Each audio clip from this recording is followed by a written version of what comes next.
This episode of the Quest for Quality podcast is brought to you by Thrive Market. Thrive Market is on a mission to make healthy living easy and affordable for everyone. To receive a special discount code for 15% off of your first order, email Tim at inboundpodcasting.com. Welcome to the Quest for Quality podcast with keynote speaker Joe Higgins.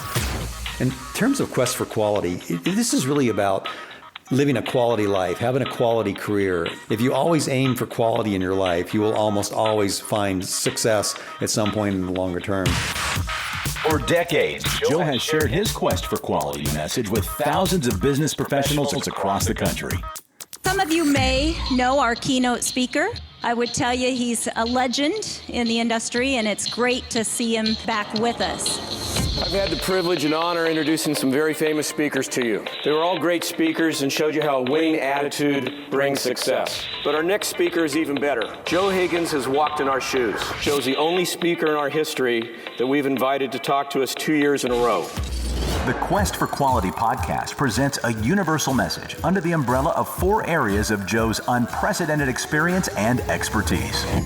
Leadership, building healthy teams, customer service, understanding the American economy.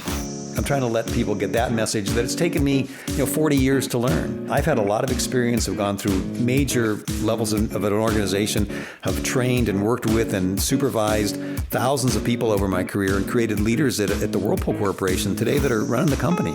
So hopefully what I bring here in this thing is allowing people to live a better life and a better quality of life. Welcome to another episode of Quest for Quality with Joe Higgins. My name is Tim, and we're in the middle of a series on the American economy. Oftentimes, as we flip through the channels on TV, we're going to hear gloom and doom and how America is destined for bankruptcy and our country is going to collapse. But that fear is probably unwarranted based upon the information from economist Joe Higgins. The American economy is one of the many topics that Joe speaks to various organizations throughout the country. And Joe, we've talked about the recession of 2008. We've talked about the recovery. We talked about the real unemployment in America as opposed to what we're told the unemployment rate is through these various news agencies. And today we're going to talk about, what are some of the forces shaping our recovery? Let me tell you at this point, what I'm going to do is I'm going to look out beyond the 1 year. I'm going to look out 10 years, and I'm going to tell you what's going to happen between now and 2025. That's quite a broad scale there. That's and you've done this in the past with accuracy. Well, actually, yeah, I guess I've been lucky in some ways. Most economists don't go out that far because it's pretty risky, given what can happen. And we've seen that even in our world today with terrorism, for example, wars in the Middle East, natural disasters as well. Absolutely, yeah. Even crumbling economies now with Japan and Russia and Brazil and so on. But one of the things that I like to do is I like to look out and see that what the major forces are in an economy. Like for us today, you think about manufacturing as being a huge sector in our economy. You think of energy as well. We have 2 very strong forces, and I call this phase 1 and phase 2 of the new American industrial revolution. That's what, when I speak to audiences today, that's what I've called it when they ask me to come and speak about this. You look at those 2 sectors, and one is called reshoring, where there is a massive amount of jobs now coming back to America, and energy. And you take those 2 big sectors, and it kind of changes everything as you look out 10 years.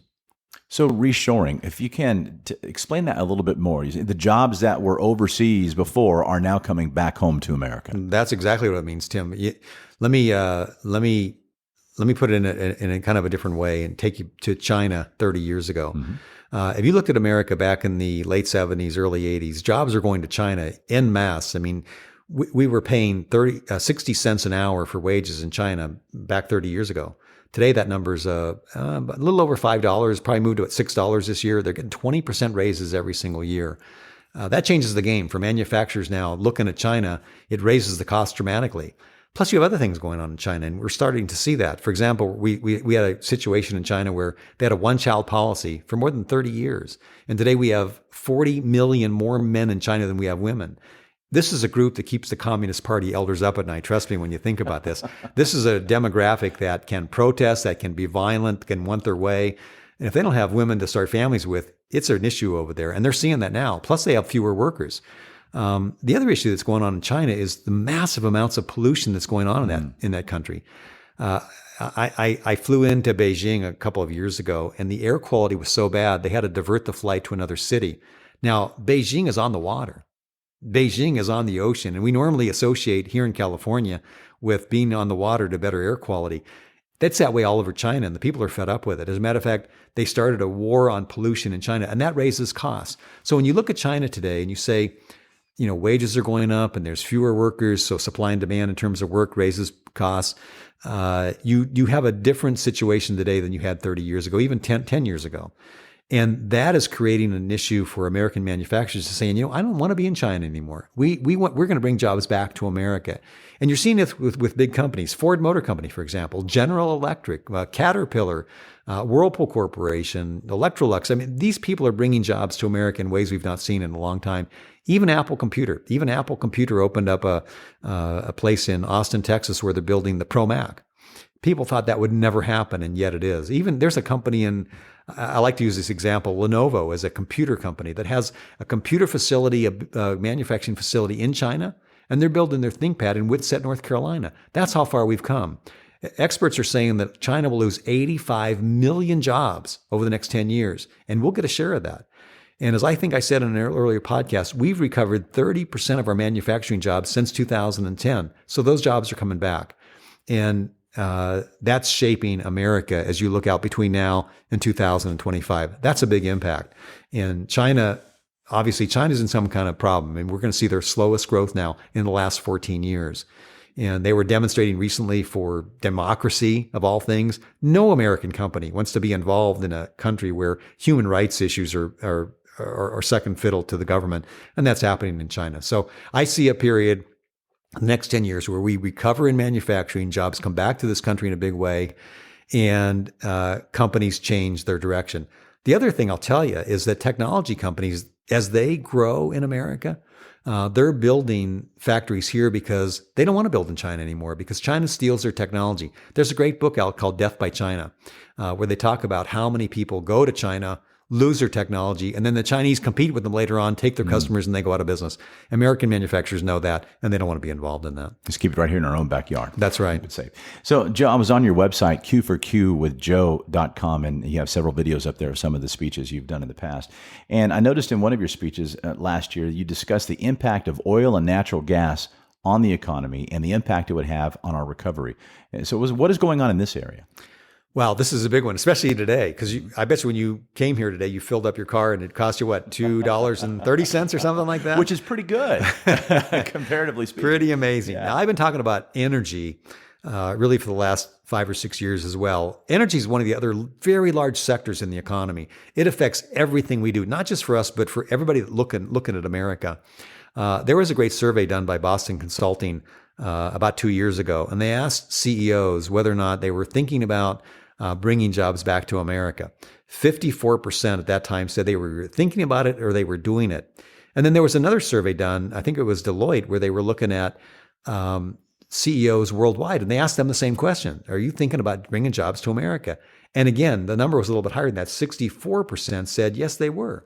So what does energy do? Why does this have such a big impact? Well, think about where we are today. We've seen natural gas go from what they called peak natural gas back in 2000, 2004, so where we'd run out of natural gas, today where we have 100-year supply in America of natural gas. And we have so much, as a matter of fact, that it's dropped from $14 per million BTUs right now down to $3.87. So why wouldn't you want to be in America? American manufacturers and foreign manufacturers are saying they can come here and save all kinds of money. BASF is the largest chemical company in the world from Germany. They're building a plant down on the Gulf Coast, and then their release, they said this. They said, we can save $688 million a year by being in America, plus be close to our customers. Well, that's a no-brainer. Of course they're going to do it. And companies from around the world are looking at our shores and saying, they have the labor, they have the resources, and now they have energy at a low cost. Why not be there?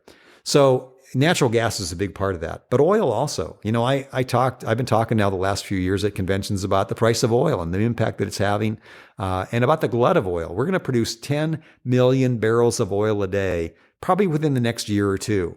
That'd be an all-time record in America. And you've seen what happened to the price of oil. It went from about $107 a barrel down to below 42 not too long ago.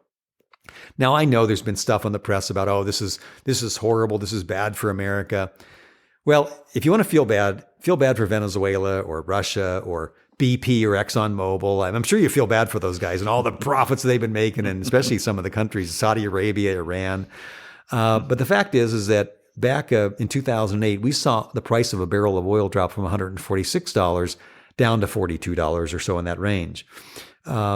Oil has become really plentiful. And that's why we've seen gasoline go from just a year or so ago in California, and I might have this number wrong to some degree, $4.50 or so for a gallon of gas. In the summer, I paid $2.99, and just this week I paid $2.39. Mm-hmm. And I know that around the country, there are states in this country where people are paying below $1.79 for gas. Every 1 cent drop in the price of gasoline, every 1 cent drop in the price of a gallon of gasoline puts $1 billion, that's a billion with a B, into the pockets of American consumers. So today we have more than $100 billion in disposable income that we didn't have just a few months ago. So when I look out 10 years, Tim, and I say, where are we today? And where has our world taken us? When I take manufacturing, which is, again, one of the largest sectors, and energy, which is another huge sector in terms of employment and driving people to want to open businesses here, I can't help but say, hey, things are going to be great. Things are looking very positive as you look out in those 10 years. So that leads me to the next question, Joe. Is the price of gasoline in America connected to our new levels of production? Since 2009, we've seen the government mandate higher efficiencies on cars. So the average car that the American consumer is buying today gets 34 miles a gallon. And by 2023, that number drives to 54 miles a gallon. So every year since 2008, not only have we been driving less, but we're buying cars that are hugely better in terms of gas mileage. Think about this number. In the last 3 years, we've bought somewhere between 16 million cars or so every year. So almost 50 million cars have been purchased in America in the last 3 years. Think what that does to the demand for gasoline. So as the demand drops in a typical supply and demand situation and the production goes up, price goes down. Now, there are other factors in terms of gasoline and the way it's been speculated on with Wall Street. I'm not going to get into that because I think it's too complicated. But the simple truth is, as you drop your demand for stuff and you raise the supply, you're going to see a drop in price. And that's what we're seeing today. And typically what we've seen, Tim, in this is where the price will drop for a month or two.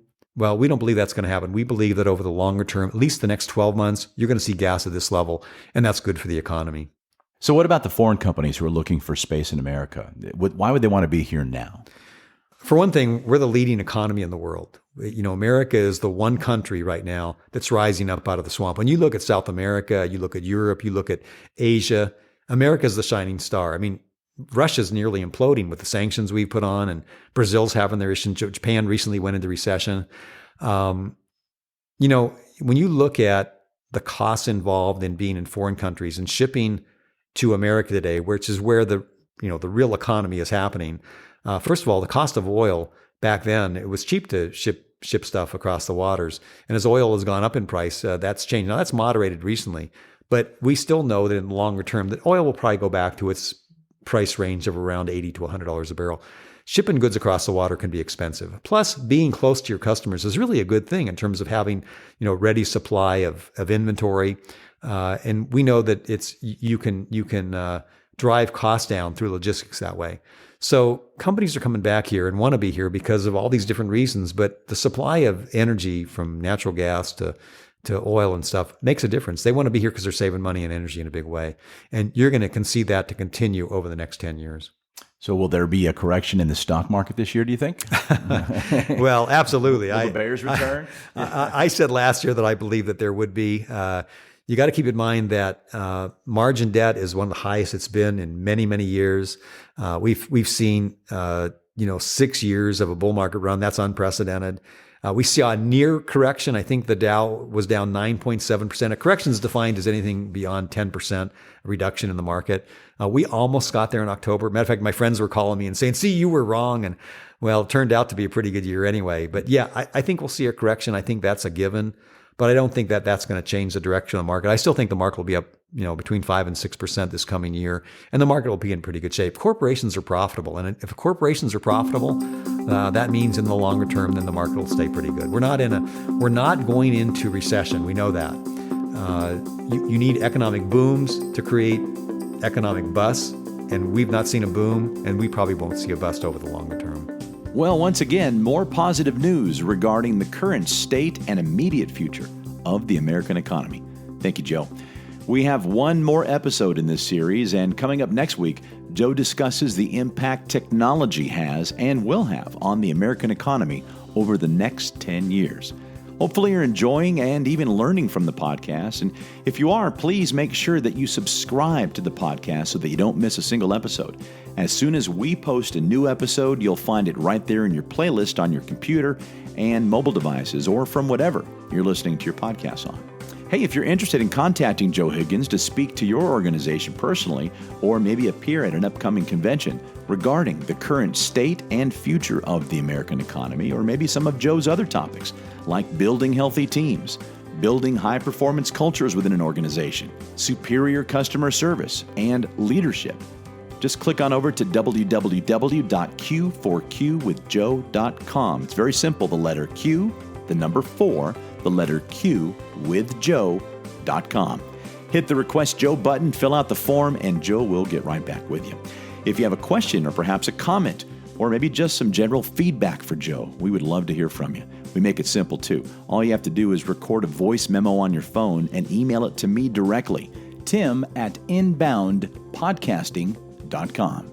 If you'd like, you can even do it the old-fashioned way and pick up the phone and call 888-983-5020. That's 888-983-5020, extension number 2. Thanks again for listening. We do appreciate it. We'll catch you next time for another edition of the Quest for Quality with Joe podcast. For Joe Higgins, I'm Tim Edwards with the Inbound Podcasting Network.